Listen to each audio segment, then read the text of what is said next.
بنګلادیشي لوبغاړی مهدي حسن وایي افغانستان ته به حتما ماتې ورکوو. په سلامونو او نیکو هیلو مو هرکلی کوم دوستانو، ستړي مه شئ، وخت مو په خیر.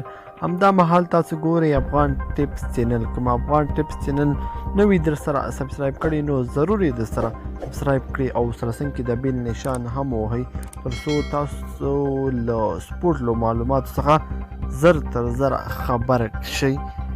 بنګلادیشي لوبغاړی مهدي حسن وایي افغانستان ته به حتما ماتې ورکوو. د افغانستان او بنګلادیش ترمنځ اکثره وخت په 20 اوریزو او 50 اوریزو فارمټ کې لوبه جالبه وي او د یو بل د ماتولو په هڅه کې وي، خو دا ځلې په ټیسټ کرکټ کې هم خپل رقابت ازمایي.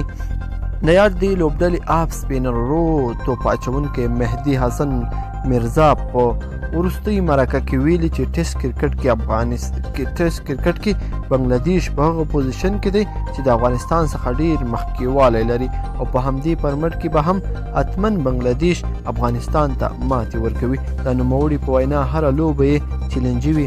زه دا نشم ویلی چې دغه کوچنی او یا غټ چیلنج دی، خو ښه ټیم به میدان کې معلومیږي. مهدي حسن وویل زه خصوصا په دې اړه څه نشم ویلی چې یا دا ستر چیلنج دی او یا کوچنی.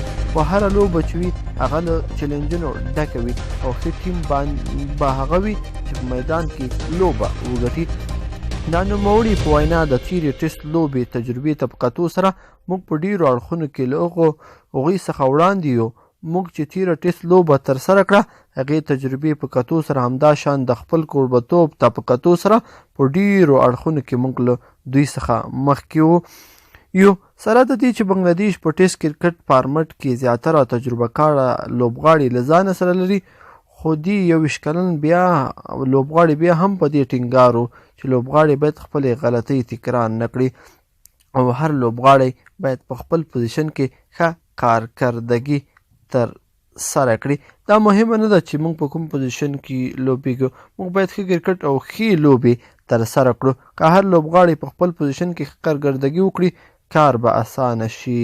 نوموړي زیاته کړه چې موږ په مهمو او خاصو نقطو پام کوو تر څو په هره طریقه چې وي افغانستان له ماتې سره مخ کړو او دوی تهدید ته د فایټ ټکی کېږدو. دا وه درنو دوستانو نننۍ ویډیو که د سره خوښه شوې مې د سره لایک کړي او نورو دوستانو سره هم شیر کړي. مننه.